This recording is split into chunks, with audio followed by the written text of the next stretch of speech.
Segment, we're joined by Victoria Jenn Rodriguez. She's the founder and president of the Female Collaborative. I just love segments about women's empowerment. So Victoria is here to share her work in minority-led nonprofit organizations. So welcome to you, Victoria. Thank you so much for having me. I'm adjusting my chair here. Thank you. Yeah, we don't get commercial breaks here, so you know. I know. We gotta do it live. I get it. So, Victoria, it was reported that famous actor Taraji B. Henson launched her own charity, the Boris Lawrence Henson Foundation. Try to say that 3 times. I know. And her nonprofit, which is named in honor of her late father, actually spearheaded an urban school initiative to eradicate mental health stigma in several schools in the District of Columbia. So, Victoria, how are minority-led nonprofit organizations such as this one making a change in communities?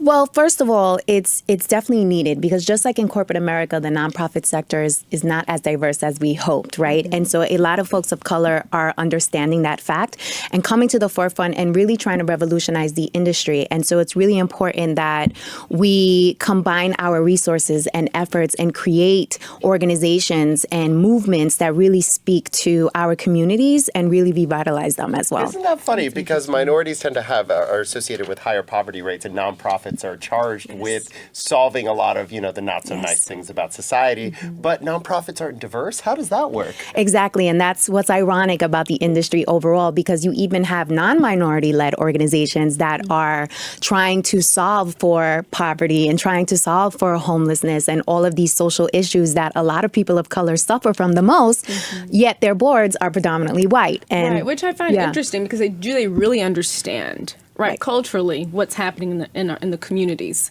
In my humble opinion, no. I think that they have good intentions, and I think their hearts are in the right place. But I think, unfortunately, they haven't thought outside the box in terms of who they invite to join them in the conversation, who they invite to the decision-making table to really create programs and systems that solve for these pretty important social issues.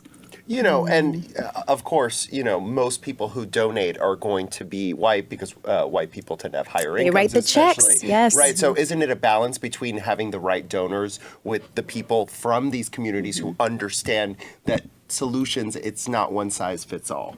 There is. I think there's a delicate balance, but people of color are on the come up. We have been for quite some time, and we can write some checks too. And so I think it's a reality check for ourselves to reflect and think about, why aren't we contributing as much as we should? Why are we waiting? Reality check about checks? Exactly. Reality checks about checks. Why are we not taking a good hard look at ourselves in the mirror and writing checks for organizations that are minority led or even non-minority led that are really servicing our communities? I could speak for the Hispanic community. Our giving rates are very low.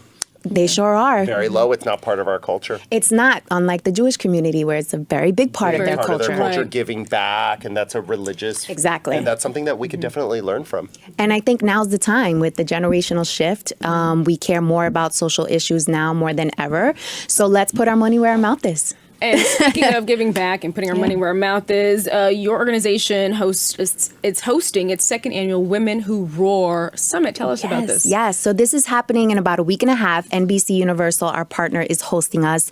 And this is a annual conference that we put on. It's our pedigree event, and it's focused on business opportunity as well as personal development. So we're bringing together about 150 affluent women from diverse backgrounds who have at least 10 years of experience, diverse ethnic backgrounds, to really learn about business opportunity and how they can grow both personally and professionally. And so, go ahead. You had a question? No. I'm just wondering. The Women Who Roar Summit is about breaking barriers and seizing opportunities. Yes. How have you done that? Ooh, I like that question. So every year we have a different theme, just mind you. And so how I break barriers, one of the ways is by starting the Female Collaborative, right? Which is focused on revolutionizing the way women work and do business together. So it's really about getting women to check the BS and the egos at the door, come to the table, share resources and value, and figure out how we can make magic. How can we make money? How can we have an impact? How can we build legacies together, right?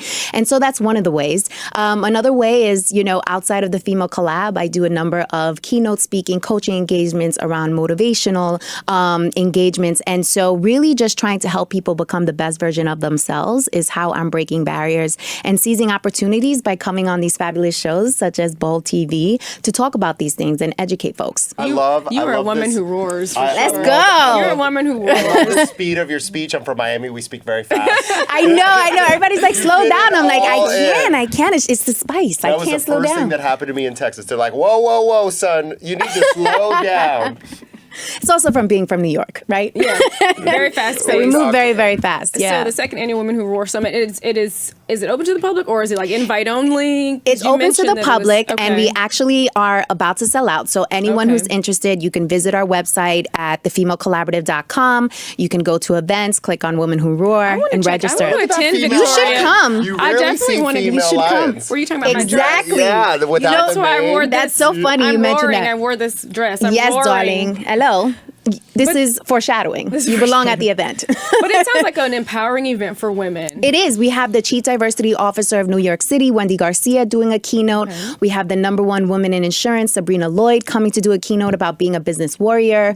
We have 2 business panels, one on women in the cannabis industry and how that is booming. We have another on Did you say blockchain. blooming? Booming. No, booming. but blooming works. like cannabis. blooming. I like Blooming, booming. I'm gonna Blooming use works. that. It's growing. See, I think it It's works, coming to its blooming. own. But yes, so women in cannabis as well as women in blockchain, which are both industries that women are taking over. And so it's important that we educate ourselves and that we're making the right investments and taking advantage. Victoria, Economic that's development wonderful. of the future. Exactly. And then we have a number of breakout sessions focused on personal development, owning your power, understanding your Networking, passion, of course. networking. Well, networking is not something they're going to be doing that naturally, right? And so a lot of the folks understand the basics of networking. What we are creating is a culture of authentic engagement and vulnerability, so you can truly connect with one another. Again, check the BS at the door and get to business. Boom, she said it. Victoria, Mic drop. Founder of the Female Collaborative. Thank you so much Thank for you so joining much for us. having me. The second annual Women Who Roar Summit is coming up, so check out that website.